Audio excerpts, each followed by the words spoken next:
Sampai dikatakan dalam hadis Nabi, saking nggak bisanya setan masuk sama diri Nabi, makanya dia nggak apal wajah Nabi, nggak bisa nyerupain. Kalau wajah kita bisa nyerupain. Bapak kita meninggal, tahu-tahu 40 hari nongol lagi. Ini siapa nih minta kopi?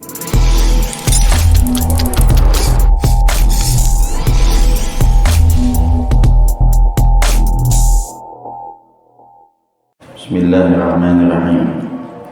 Alhamdulillahi rabbil alamin. Wa bihi nasta'inu ala umuri dunya waddin.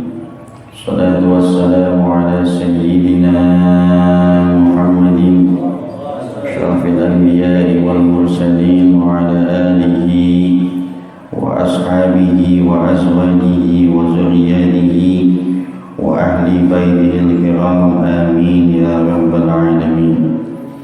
Wa qala Syekh al-Muallif rahimahumullah ta'ala wa adala naf'a bihi wa bi barakati 'ulumihi wa bikum fid dharaini amin radhiyallahu anhum. Qila al-ibadatu lillahi ta'ala hirfatun ay muqsibun min kulli jihatin wa hanutuha al-khulwatu ay ka'annaha muhadatsatus sirri ma'allahi ta'ala haitsu li ahadin wa ra'su malaha wa ra'su maliha at-taqwa ay aslu halal ibadati siyanatun nafsi amma tastahiqu bihil uqubati min fi'lin aw tarkin wa rihuha al-jannatu ay darus sawabi wa ma fiha. Kila dikatakan al-ibadatu hirfatun, ibadah itu adalah satu hirfah, satu pekerjaan ya. Jadi memang sebagian semua yang ada di dalam rukun Islam itu sifatnya kerjaan ya. Jadi nggak ada ibadah kita yang nggak pakai kerjaan tuh nggak ada di dalam agama kita, dari sholat, puasa, zakat, haji ya kan, artinya realisasi, kelihatan semua kerjaannya secara zahir. Nggak ada orang bilang ibadahnya diem-diem, nggak ada, yang cuma pakai niat doang, ibadahnya kagak, nggak ada.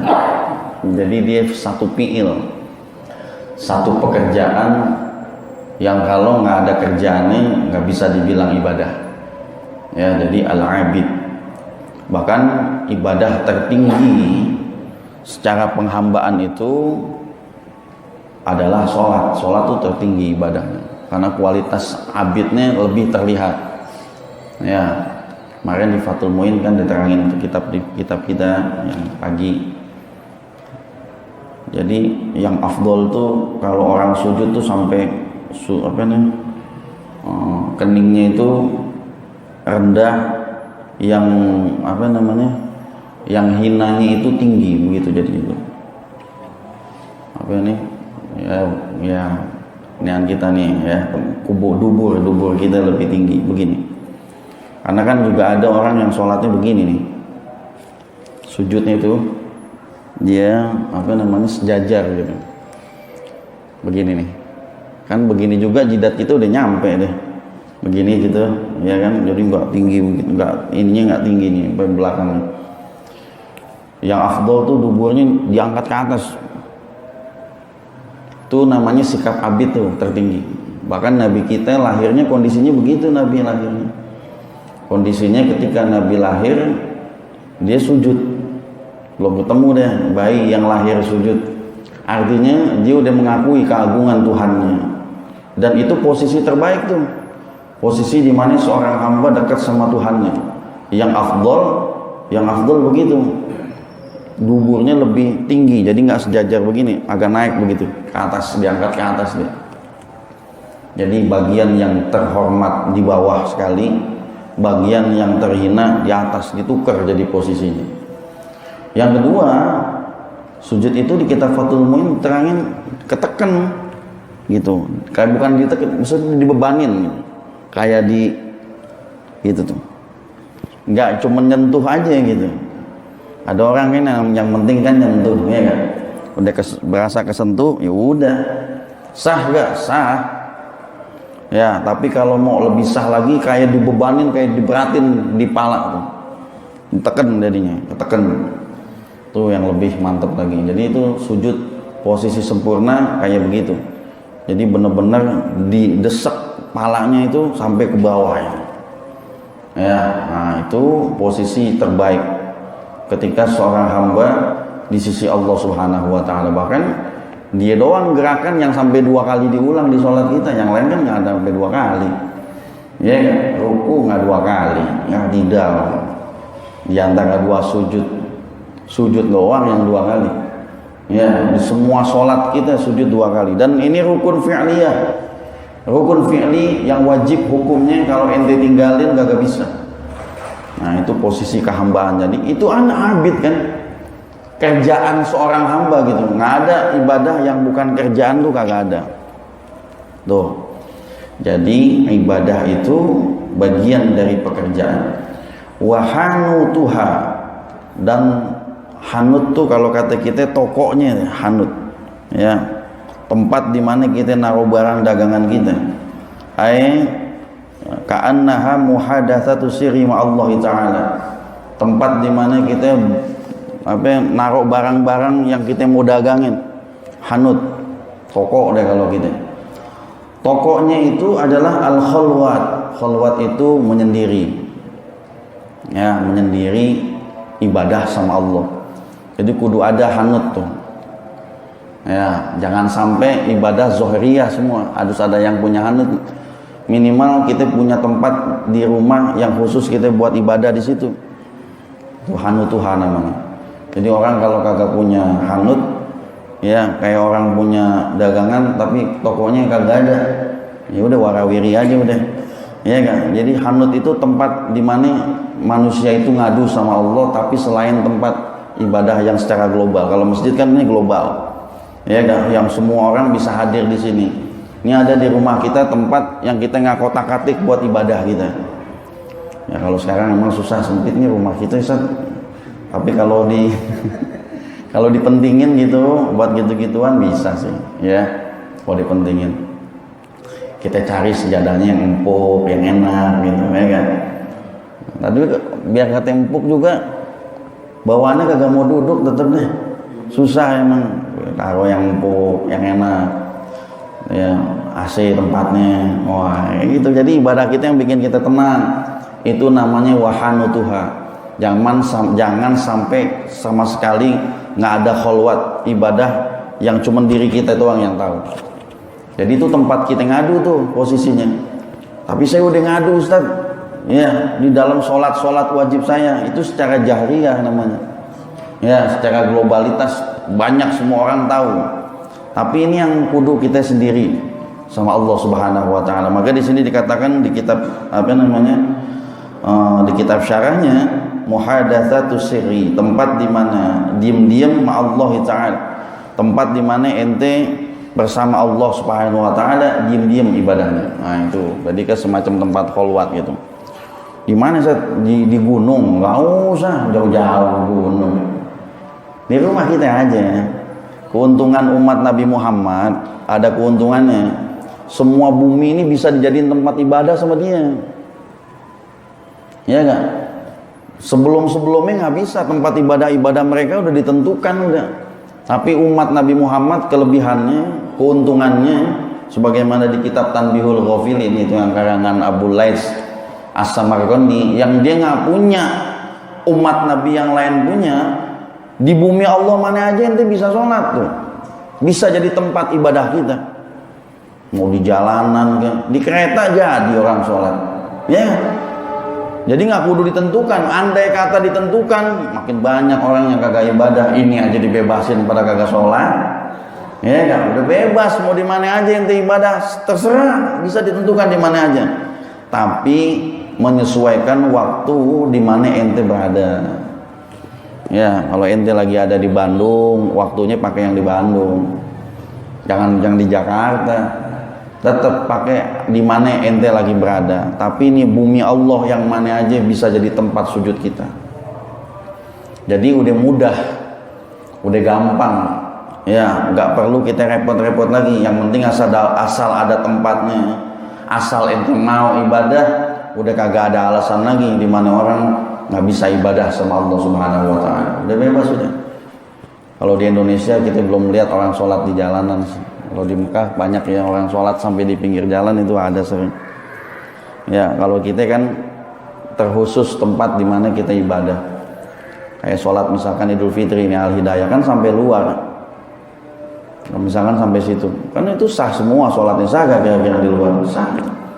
Berarti kan bumi Allah yang mana aja bisa tuh tempat ibadah.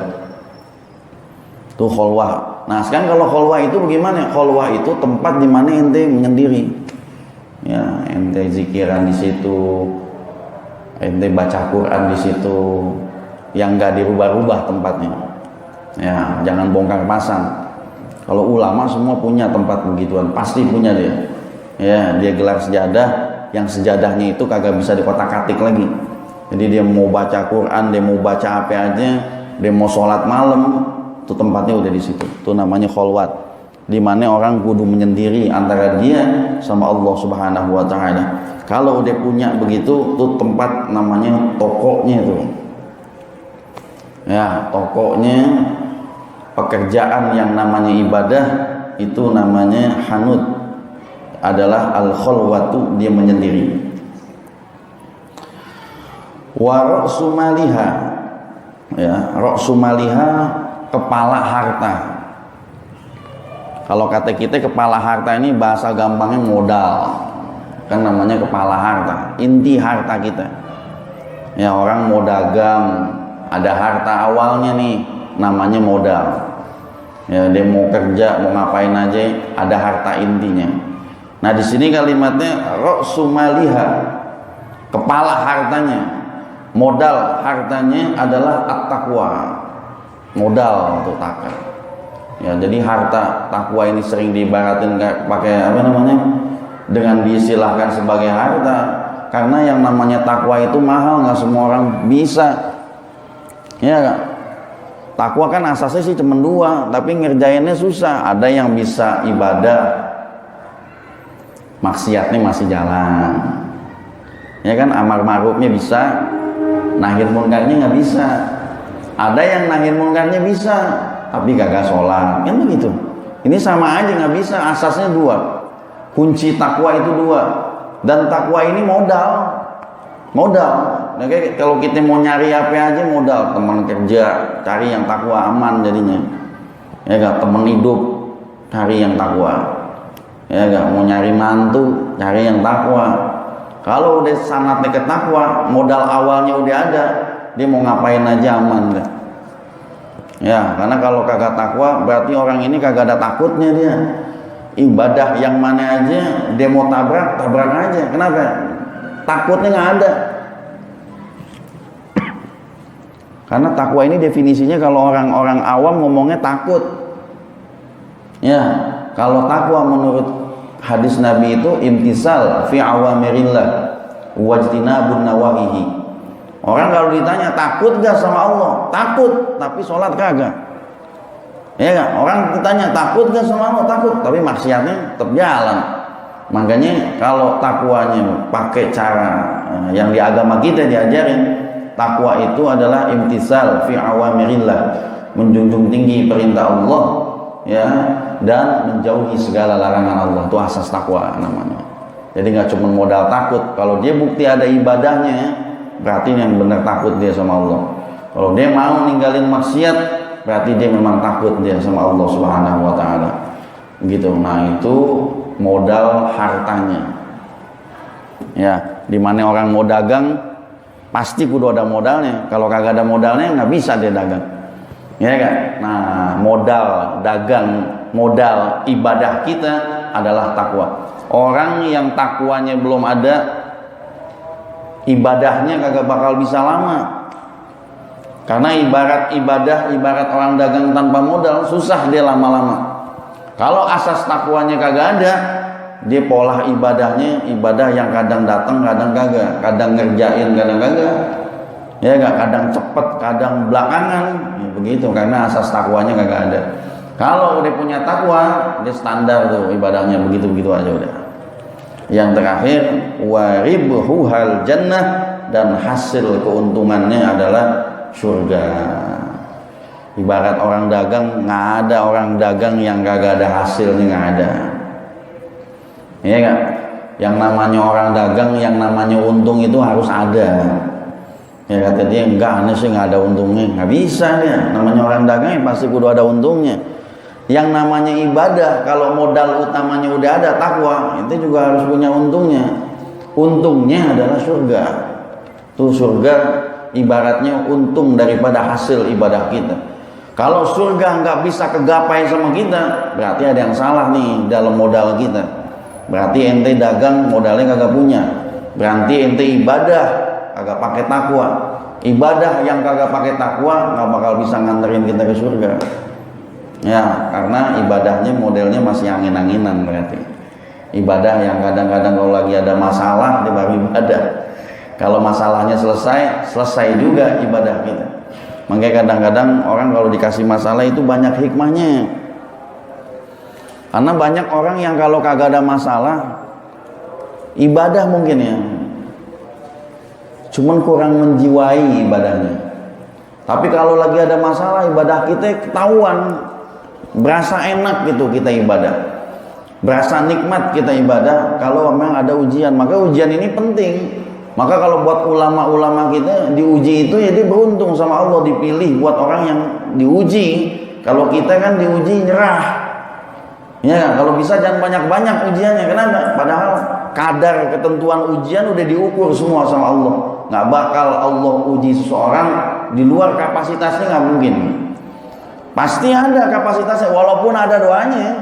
Kita minta sama Allah, Rabbana wala tahmil alaina isran kama hamaltahu ala alladziina min qablina. Ya Allah, jangan kau bebanin satu permasalahan yang pernah dibebanin sama umat-umat sebelumnya. Rabbana wala tuhammilna ma la taqata lana bih.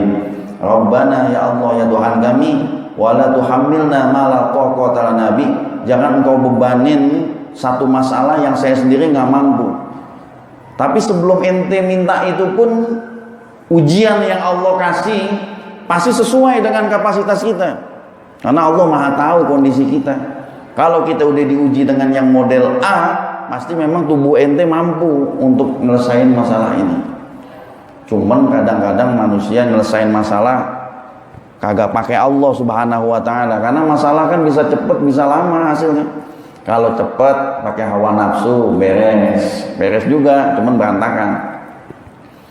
Ya, kalau lama pakai cara Allah, diasurin ibadah, pakai sabar, ya kan, pakai ngikutin apa yang diperintah sama ulama. Ketemu jalan keluarnya, cuman lama, cuman rapi. Yang satu ketemu jalan keluarnya, cuman bubar, cuman berantakan. Bisa. Kalau kita nyelesain masalah kagak pakai Allah, pasti ujung-ujungnya jalan keluarnya salah pasti. Begitu ya. Makanya ini ribhuha. Ingat, kita harus punya keuntungan yang namanya surga. Makanya perangkat-perangkat yang tadi kudu ada semua.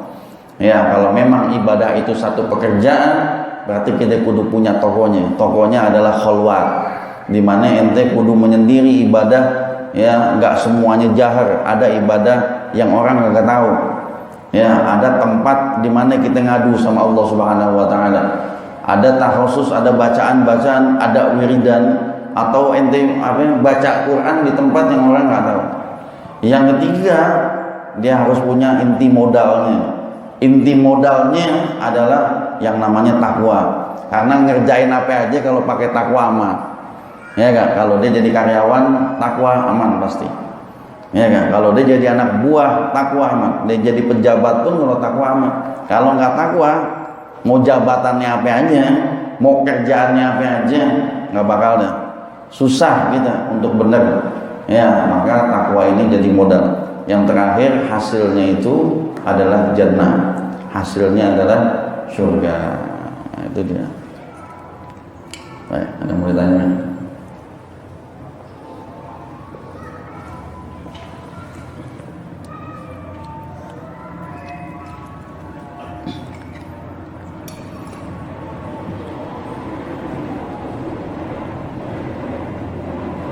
Ada yang bertanya? Nggak ada ya?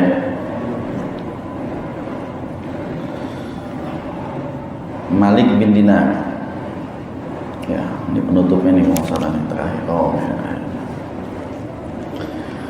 Dan berkata Malik bin Dinar, ya, makalah yang ke-55. Qala Malikub Dinarin. Berkata Malik bin Dinar radhiyallahu taala an, ihbis ay imna. Ihbis artinya hindarilah, ya. Hindarilah atau cegahlah salasan minal khisal, 3 daripada perkara al-madmumah, perkara yang rendah, perkara yang hina, ya. Bisalasin minal khisalil mahmudati, dengan 3 dari perkara yang terpuji. Hatta takuna minal mu'minin, sehingga adalah ente tergolong daripada orang-orang yang mukminin. Ada 3 ihbis, 3 hal yang disuruh jauhin. Ihbis itu kalau kata kita imna, cegahlah, jauhin nih. 3 hal terus ganti dengan 3 hal yang baru.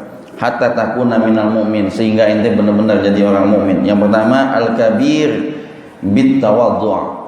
Kabir itu takabur. Kabir artinya gede, ngegedein diri kita, ya, ngebesarin diri kita, ya. Terus bit tawadhu, ditukar dengan yang namanya tawadhu.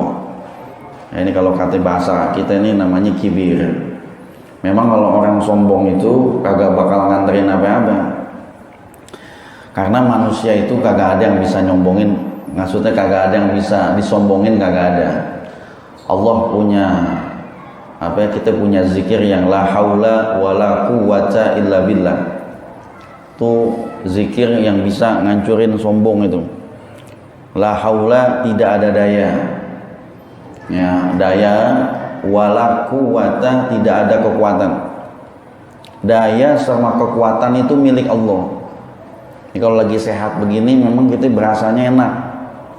Ya, tapi kalau lagi sakit udah, waduh, ya nggak, udah nggak bisa gerak apa-apa, nyata deh diri kita memang lemah. Tuh Allah Subhanahu Wa Taala tunjukin dengan sakit kita bahwa diri kita lemah, sadar jadi kitanya.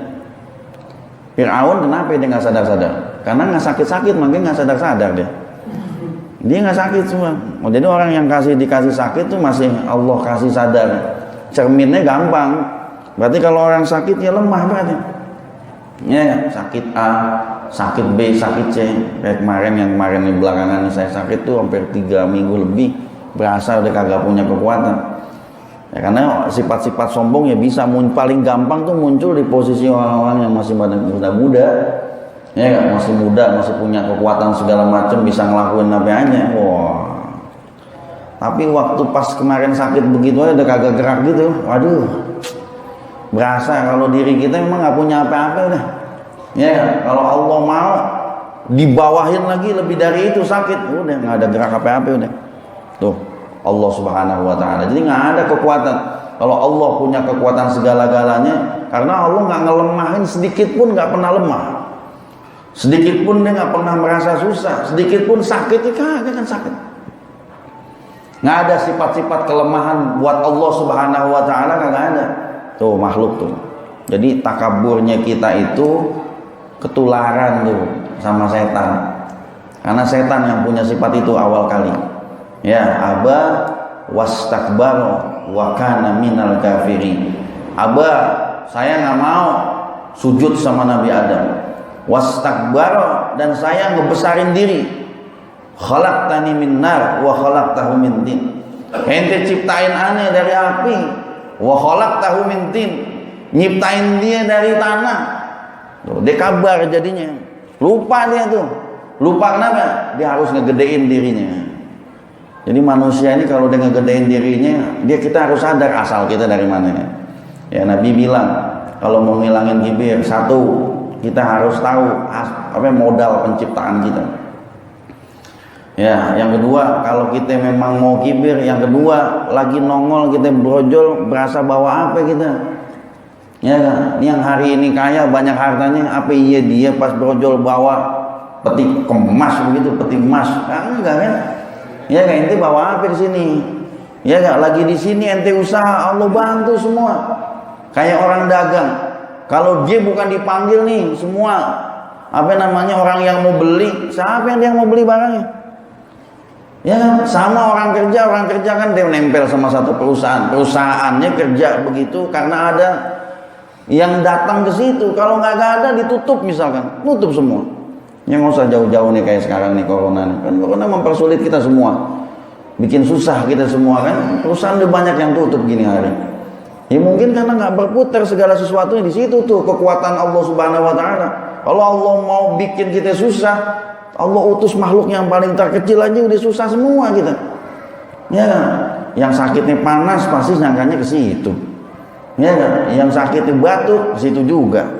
Pokoknya indikasi apa arahnya pasti ke situ. Kenapa? Tuh Allah utus tuh barang yang kecil, ya kan? Yang bisa musnahin kita. Jadi kalau mau kayak gitu mau apa yang disombongin? Pantas kenapa Allah utus burung ababil? Ya gak? Kenapa Allah nggak putus burung gagak? Burung yang lebih gede itu burung elang deh gitu. Kalau burung elang kehebatan, ya gak? Allah utus burung yang paling kecil. Belakangan ada kita lihat di video orang nemu burung ababil kecil, ternyata burung ababil. Ya, tuh gajahnya yang gede, gajahnya juga bukan gajah sekarang. Gajah-gajah yang kayak purba itu namanya apa sih? Mamut namanya tuh. Mamut ya. Gede, mamut 2 kali gajah kita. Ya kan, gajahnya gajah monster deh jenisnya. Yang kedua memang Allah mau musnahin. Yang pertama Allah mau musnahin. Yang kedua Allah mau bikin malu tuh. Allah utus yang paling terkecil dari burung jenisnya yang paling kecil. Ada burung elang aja udah, wah burung elang kehebatan katanya. Ya kan, ini aneh mau bikin hina nih pasukan Abraha. Begitu sama manusia kalau mau dibikin hina sama Allah, hina langsung. Ya kan, Fir'aun kekayaannya semana. Sampai saat ini udah kagak ada, habis semuanya kekayaannya. Jadi cuman kita terindikasi sifat yang setan itu nongkrong di diri kita, ngewarisin sifat dia kita. Jangan, karena sombong itu bukan tipikal kita, bukan. Rasulullah pangkat apa sih yang belum dia punya sih? Iya kan? Semua pangkat udah punya, pangkat terbaik makhluk udah dipegang sama Nabi. Tapi Nabi nggak ke bawah sombong, karena setan nggak mampu masuk dalam dirinya aja kagak bisa, ya kan? Godain, wah, apa lagi ngegodain? Masuk ke dalam tubuh Nabi aja. Sampai dikatakan dalam hadis Nabi, saking nggak bisanya setan masuk sama diri Nabi, makanya dia nggak apal wajah Nabi, nggak bisa nyerupain. Kalau wajah kita bisa nyerupain. Bapak kita meninggal, tahu-tahu 40 hari nongol lagi. Ini siapa nih minta kopi katanya, minta pisang goreng katanya. Emang kagak ada pisang goreng pak? Kagak ada. Iya kan? Tapi wajah Nabi sampai di dalam hadis Nabi nyatakan kalau ada impian yang memang impiannya itu udah ngarahnya ke sifat-sifat baginda Rasul, udah pasti itu Nabi, bukan siapa-siapa. Kenapa? Karena setan nggak mampu nyerupain Nabi. Kenapa? Karena dia nggak bisa masuk ke dalam tubuh Nabi. Kalau kita kan setan bukannya cuma ngegodain, memang nongkrong di dalam diri kita. Ya, iblis yang nongkrong pada diri kita. Ketika malaikat yang ngedorong ke arah ibadah kita udah balik ke hadapan Allah, iblis yang biasa nongkrong di badan kita gentayangan di mana-mana. Dia hafal wajah kita. Karena kita bukan orang yang nggak bisa digodain sama dia, bisa aja suatu saat muncul jadi bapak kita. Ya kan? Bisa aja suatu saat muncul jadi emak kita.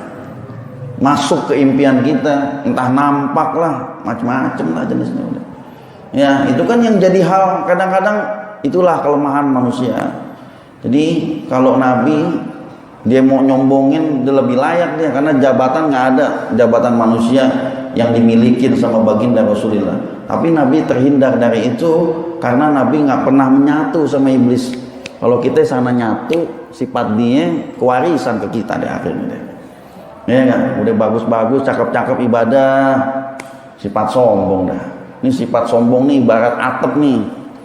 Jadi penyakit hati tergede itu penyakitnya itu namanya sombong. Yang udah nggak ada kemungkinan, dan orang yang sombong itu dalam hadis diterangkan itu dia pasti bakal dihancurin sampai dasar-dasarnya hancur semua. Kalau sifat-sifat yang lain mungkin hancurnya sebagian, tapi kalau sombong hancur semua. Kenapa? Karena sifat sombong yang milikin cuman Allah Subhanahu wa taala, nggak boleh makhluk dah. Kalau makhluk sampai milikin dan itu pakaian ketuhanan, wah hancur deh. Oh, sifat sombong itu jangan warisin. Nabi iblis kagak dilihat ibadahnya sama sekali karena sombong yang dilihat. Ya, karena Allah lihat sombongnya sampai kagak dilihat lagi gini hari. Ibadahnya banyak. Ya, bahkan dia syuyuhul malaika, gurunya para malaikat. Tapi ibadahnya udah nggak dilihat lagi sama sekali. Kenapa? Karena istakbarnya ini yang jadi masalah. Tuh diganti sama yang namanya tawadhu. Tawadhu itu artinya rendah hati kita. Ya, man tawaddu'a rafa'ahullah. Siapa orang yang makin rendah di sisi Allah, Allah bakal angkat posisinya. Semakin ngerendahin, semakin Allah bakal angkat. Nah, makanya kalau manusia tuh kalau makin rendah, makin lama memang cirinya orang alim itu pasti makin alim makin rendah. Ya, kalau kita ketemu ulama-ulama yang alim dulu, kiai-kiai yang dulu, makin dia alim, makin benar-benar kagak kelihatan orang alim. Guru saya Kiai Haji Syafi'i Azami menjelang meninggal kagak pernah pakai sorban ngajar. Kita masih pakai sorban tuh, lihat tuh. Ini kiai pakai peci hitam, pakai jas, nggak pakai sorban, jalan pakai tongkat kemana-mana. Sampai orang kagak ngeh kalau dia kiai besar. Padahal tingkatannya ilmu fikih semua orang ngiblat ke beliau. Ya, udah kan gimana coba? Ngelihat makin alim, makin nggak berasa dia siapa-siapa. Emang gurunya begitu sih. Kalau kita, masya Allah, beratnya. Terutama sifat sombong ini memang berat, memang luar biasa berat.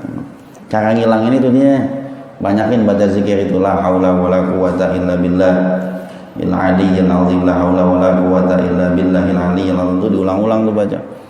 Jadi kita tahu kagak ada daya, kagak ada kekuatan kecuali Allah. Nggak bakal bisa begini aneh nih kalau Allah nganterin. Nggak bakal bisa begini nih kalau Allah nggak jagain kita. Nggak bakal bisa begini nih ibadah nih kalau Allah nggak kasih kita kekuatan. Nggak bakal bisa jaya nih usaha kita kalau Allah nggak jagain semua usaha kita. Jadi ada pikiran kita, nggak ada berasa diri kita punya kekuatan sendiri. Ini aneh sih begini. Ini bisa aneh sendiri begini tuh. Ini kita jadi lupa sama Allah Subhanahu wa taala. Ya, jadi kita usaha begini udah sampai begini, nggak ada urusannya sama Tuhan, nggak ada. Ini aneh usaha sendiri nih. Kerja sendiri nih. Maju sendiri nih. Begitu sampai begitu jadinya. Kayak Korun ditagih kan dia bilang begitu. Bilang sama Tuhan sama Musa, yang bikin kaya aneh bukan Tuhan dia, aneh usaha sendiri. Gitu. Tuh yang sahabat Nabi Musa yang datang keki banget dengernya kayak begitu disampaikan juga. Akhirnya Allah hancurin karena sombong. Itu pas ngomong begitu langsung. Padahal selama ini dia udah nggak ngikut Nabi Musa, udah nggak ibadah lagi sama Allah. Tapi belum ditimpa belum. Pas dia ngomong begitu langsung tuh ngalamin. Sama kayak Firaun. Firaun pas abis episodenya, jadi Tuhannya udah lama dia. Ya gak? Pas abis episodenya dia ketika dia nyombongin diri depan Nabi Musa, kalau Tuhan ente itu kagak benar, yang benar aneh jadi Tuhan. Udah begitu tuh habis tuh episodenya langsung. Pasti kalau orang udah nunjukin kesombongannya, selesai deh masalahnya udah. Kenapa? Karena langsung Allah Subhanahu wa taala yang bakal ngutus dia, balanya, musibahnya dan lain sebagainya. Ya, makanya bitawadhu, ganti itu tukar yang namanya sombong dengan tawadhu. Ini buat siapa? Buat siapa aja manusia. Ya, jadi tawadu bukan nunduk doang. Tapi dia orangnya nunduk, jangan-jangan tawadu, bukan. Kalau yang nunduk sih tidur itu ya, bukan tawadu. Ya, tawadu bukan juga tahu warna duit, tawadu juga namanya. Jadi tawadu itu dia merasa dirinya bukan siapa-siapa dalam ibadah sama Allah Subhanahu wa taala. Kalau ada orang bilang, "Wah, ente Masya Allah ya, ini bukan siapa-siapa." Ya, Allahumma sholli ala sayyidina Muhammad wa ala kalau ada muji kita banyak baca sholawat supaya pujian itu nggak ngejatuhin pangkat kita.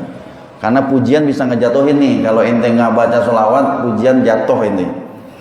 Jatuh derajat pan kagak berasa, jatuh dari tangga berasa.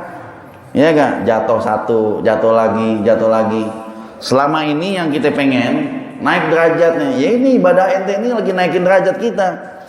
Yang ngejatuhin derajat kita, ya itu dia. Pujian itu ngejatuhin derajat memang. Secara langsung pelan-pelan satu tangga jatuh tuh gara-gara dipuji. Kalau nggak ngebalikin dengan sholawat Nabi susah. Ya, yang kedua wal hirsu bil qanaah. Hiris itu serakah. Ya, kalau serakah itu dia yakin rezeki orang bisa dimakan sama dia. Ini hebat nih orang serakah ini. Padahal kadarnya nggak ada orang bisa makan rezeki orang lain, nggak ada. Kalau sampai ada orang bisa makan rezeki orang lain, berarti lemah nih malaikat Mikail nih. Ya kan? Harusnya masuk kantong kita pindah ke orang. Nggak ada. Yang jelas kalau udah pindah ke orang lain, namanya rezeki orang. Gitu. Jadi jangan pusing, jangan. Nggak, emang harusnya dia itu, harusnya aneh nih yang nganterin misalkan. Ya kan? Bisa jadi kagak jadi begini, emang bukan rezeki ente. Ya kan? Segala sesuatu yang bukan rezeki kita nggak bakal parkir di kantong kita. Ingat tuh, ini kalau rumusnya ingat, kita nggak jengkel jadinya. Kita jengkel tuh karena kita itu merasa bahwa ini yakin ini rezeki kita. Ya kalau memang bukan rezeki, yang ngelos aja udah begitu. Ya, dipaksain biar jadi milik kita, nggak bisa. Ya kan? Karena semuanya udah Allah atur. Andai kata sempet rezeki ente parkir di kantong orang, pasti nanti ada sebab dia bakal parkir di kantong ente. Ya kan? Kenapa? Karena yang namanya rezeki pasti dia bakal nyamperin. Sebagaimana kematian, sehebat apa sih orang bakal lari dari kematian? Nggak bakal bisa. Ya, sehebat apa sih orang bisa lari dari rezekinya? Nggak bakal bisa. Biar kata dia nolak, pasti rezeki bakal ngudak dia sekenceng-kencengnya. Dia lari 2 kali lipat, rezekinya lari lebih kenceng lagi. 4 kali lipat dia rezeki, dia pasti bakal nemuin rezekinya sendiri. Ya, nah itulah hebatnya Allah Subhanahu wa taala. Ya kayak kita minum ya, teh manis begini. Ini rezeki nih, dia Allah anterin. Tehnya nggak tahu nih, yang tumbuhnya di pohon belamannya tehnya aneh kagak tahu. Gulanya juga aneh kagak tahu. Tebu yang mana, yang tumbuhnya di daerah mana nggak tahu. Tapi memang kalau rezekiannya dia bakal datang ke sini. Ya kan? Dia jadi nih teh manis begini mudah. Tuh, jadi dah. Gak usah dipikirin tehnya dari mana, gulanya dari mana. Ya kan? Kalau emang udah rezekinya dia pasti bakal datang sendiri. Itu namanya rezeki. Nah, kalau hirsun ini semuanya mau diambil, tuh hiris namanya. Ya kan? Yang ini diambil, yang ini ya sama aja dah kalau kayak kita nyari rezeki. Hirsun nih memang bikin kita susah sebenarnya. Ini si bos nelponnya jam 1 malam lagi katanya. Udah lah, kita jalan aja. Hiris namanya, dia orang mau serakah gitu. Ujungnya kita sakit ntar. Iya kan? Dapat duit cuma 2 juta. Ente sakit berobat 5 juta. Nombok 3 juta. Nanti kita hiris begitu kadang-kadang. Artinya kalau hirsun itu bakal nyelakain kita. Segala sesuatu tuh kalau hiris, ya kan? Yang kedua badan kita yang bakalan rugi. Kalau orang tua kita memang nyari rezeki bener deh. Orang-orang tua kita, bapak-bapak ada yang ada di sini nih, orang tuanya ada batasnya nyari duitnya juga. Cuman nyanyi orang sekarang kalau udah nyari duit, ya gak, voltasenya kekencengan. Iya gak, semuanya ditabrak sama dia. Sampai kita lupa segala-gala. Yang nyesel kita sendiri. Waktu buat keluarga kagak ada, nyari duit mulu. Ya, nyari duit 24 jam, anak belum bangun, ente udah keluar. Ya kan, anak mau udah tidur, ente baru besok pagi bakalan begitu lagi, terus tuh berjalan bakal begitu terus. Hiris jadinya kita. Habis waktu kita buat dunia, hilang urusan akhirat kita. Yang kedua, sifat hiris ini bukan sifat manusia. Ya, sifat selain daripada manusia. Contoh, hiris. Hewan itu hiris. Nggak bisa matok dia. Ente kasih rumput segini, dimakan sama dia udah semuanya. Kalau mau ente jatah. Bener. Nggak mungkin kalau hewan dia, ini buat besok aja deh, ini kebanyakan. Nggak mungkin. Ya nggak, dia disediain segitu, dia makan segitu, udah habis sama dia. Ya, ada hewan kayak lutung, kayak monyet misalnya, disediain standar pisang, dimakan sama dia. Dia nggak mikir buat takutnya besok kagak ada nih. Dia kagak pernah mikir dia. Dia makan aja sampai nyender kayaknya. Ada itu kan manusia di kita kayak begitu ya nggak? Udah makan nih, makan lagi, sediain makan lagi sono, makan lagi, sediain sono makan lagi. Dia tahu kapasitas perut dia udah nggak mampu, dimakan semua. Kita tuh hiris akhirnya. Tapi di antara hewan memang paling serakah monyet nih, paling serakah. Ya kan? Dia udah megang sini, kaki megang, sebelah sini megang, mulutnya sini megang, sini ada, yang di sini ngunyah. Masya Allah, pegangin semua. Ini dipegangin supaya orang jangan ngambil punya ente. Tuh. Kalau hewan memangnya pantas, tapi kalau kita jangan. Kalau kita lihat nih makanan masih bisa buat makan besok, ya besok aja. Enggak, ini enak nih. Habis makan ini pada pegel akhirnya. Aduh, sakit ini, gigi sakit ini semua. Kadang keserakahan kita tuh yang ngajakin ke arah ke situ. Jadi binasanya manusia karena dirinya serakah. Dia lupa kalau dia nggak boleh makan ini, dimakan semua dia, kepancing semuanya. Sate apa nih? Sate kambing kan? Wah, kambing nih, makan 15 telentang langsung, ngender aja, hirsin kan? Dia tahu kita nggak bisa. Nah, iya harusnya ada pencegahan dari diri kita, punya rem lah bahasanya. Tuh diganti dengan qanaah. Qanaah ini apa adanya aja. Ya, kalau Nabi qanaah itu sebatas di hari ini, ya udah hari ini aja. Memang sifat qanaah ini aman. Jadi kita nggak mikirin orang lain. Apa yang didapat sama orang lain yang kita pikirin, karena kitanya nggak qanaah. Kita mau hidup kita kayak dia tuh. Pusingnya kita mikirin nikmat orang. Nikmat ente kagak disyukurin, ente kagak pernah ngitung nikmat ente, kira orang dapat nikmat, ente rinci ngitung nikmat orang. Pusing kita kalau ngikutin nikmat orang mah. Ya kan? Dia yang kenyang, kita yang sakit. Ya kan? Dia yang enak, kita yang pegel puyeng kepala kita. Kenapa? Karena kita selalu mikirin rezeki yang masuk kantong orang. Jangan, yang masuk kantong kita aja yang dipikirin. Qanaah ini sifat dimana orang yang nggak bakal mikirin orang lain udah. Apa yang ada di depannya, ya udah deh makan aja yang ada di depannya. Ya, Nabi disediain korma, dimakan aja korma. Kalau Nabi orangnya begitu. Orang miskin ngejamu Nabi, datang adanya ini, makan. Orang kaya pun kan suka juga ngundang Nabi, pengen Nabi didatengin. Maksudnya Nabi datang ke rumah dia, disodorin ini makan. Jangan di rumah orang miskin tengok, aneh nggak biasa makan begini. Apa nih? Wah, nggak biasa nih, jangan. Qanaah, ini nggak level begini, bisa batuk kan nih. Wah. Ini qanaah, orang kalau nggak qanaah dia bakal nyakitin orang pasti.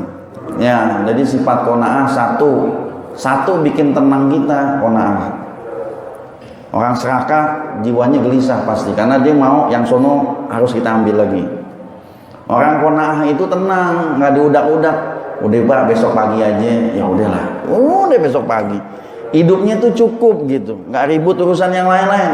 Yang kedua, orang qanaah ini nggak bakal sakit dia sebenarnya, karena apa yang dia udah makan segitu, ya udah. Yang bikin kita sakit karena semua makanan yang kita makan berlawanan, masuk semua, akhirnya berlawanan, sakit deh akhirnya deh. Ya, ini sifat qanaah sih kalau zaman sekarang susah. Nabi makanannya satu macam. Kita kan makanannya berbagai macam jenis. Udah ada telurnya di situ, udah ada dagingnya di situ. Daging sama telur udah nyatu tuh. Ada lagi apanya, udah semuanya ada di situ kita. Kalau Nabi satu macam makanannya begini, ya udah begitu aja udah. Korma, korma aja. Sekarang kita korma campurnya ini, campurnya roti, ya kenyang lah semuanya jadinya. Nyampur makanan kita. Yang terakhir wal hasad bin nasihah, orang yang iri dengki. Ya, baiknya pakai nasihat. Ya, orang hasud tuh orang iri. Orang iri ini sebenarnya nyusahin diri sendiri, bukan nyusahin diri orang. Orang yang diiriin dia nggak bakal jatuh makomnya, tapi orang yang ngiri lama-lama dia jatuh terus ke bawah, nggak berasa. Jadi kalau memang belum makom kita di situ, nggak bakal Allah taruh di situ. Kalau ngelihat orang kayaknya hidup dia enak banget, rezekinya banyak, mungkin dia udah syukurnya bener. Ente belum syukurnya belum bener, hasud kita sama dia, iri kita sama dia. Itu yang bisa matahin iri itu nasihat. Orang iri selamanya bakalan kayak begitu kalau dia nggak bakalan nerima nasihat. Kalau dia diterima nasihat, patah tuh irinya. Kalau dia belum nerima nasihat, dia udah bakalan begitu terus. Yang kedua, orang iri ini penyakit yang bisa munculin penyakit zohir. Awalnya penyakit batin nih. Ini awalnya penyakit dalam indikasinya. Tapi kalau terus-terusan yang ada dalam diri kita, entar nyerempet nih, penyakit zohir kena juga. Badannya habis, napasnya susah. Ya kan? Dicari sebabnya kenapa. Karena lihat tetangga cuma beli kulkas sampai nyesek badannya. Kena tuh penyakitnya tuh. Ya bisa aja kejadian kayak, bisa nggak kayak gitu? Aduh, ngapu-ngapu pusing pala nih bang. Kenapa? Orang yang beli emas yang pusing. Susah nih kalau orang hasud nih. Lama-lama dia bakal nyerempet kena penyakit zohir. Awalnya nggak punya, kena nih penyakit. Padahal dasarnya hasud ini cuma penyakit batiniah. Tapi lama-lama penyakit zohirnya bisa keserimpet juga ke sini. Bahaya. Dan kedua, orang hasud biasanya kagak ada temen yang susah. Karena kesono iri, kesini iri, kesini iri. Akhirnya aduh ini cocoknya tinggalnya di hutan. Agak ada yang sama sekali ini kagak bakal iri sama hewan ya. Kalau dia ngiri sama orang, udah kagak bakal ada habisnya deh. Ya, itu sifat ditukar dengan nasihat. Sering-sering dengerin nasihat. Nanti ketahuan posisinya kalau segala sesuatu yang bukan milik kita kagak bakalan jadi milik kita selamanya. Kalau memang itu barang bakal jadi milik kita, pasti dia bakal jadi milik kita. Gitu aja ya, patokannya gampang. Wallahu a'lam bishawab. Besok bab 4 rubaiyah. Bismillahirrahmanirrahim. Alhamdulillahirabbil alamin. Wa shalli wa sallim wa barik ala sayyidina Muhammad wa ala ali sayyidina Muhammad. Rabbi fanfa'na bi barakatihi wa dinal husna bi hurmatihi wa amitna bi tariqatihi wa mu'afah min al-bidan. Sallallahu ala sayyidina Muhammad wa ala alihi wa sahbihi wasallam. Alhamdulillahirabbil alamin. Assalamualaikum warahmatullahi wabarakatuh.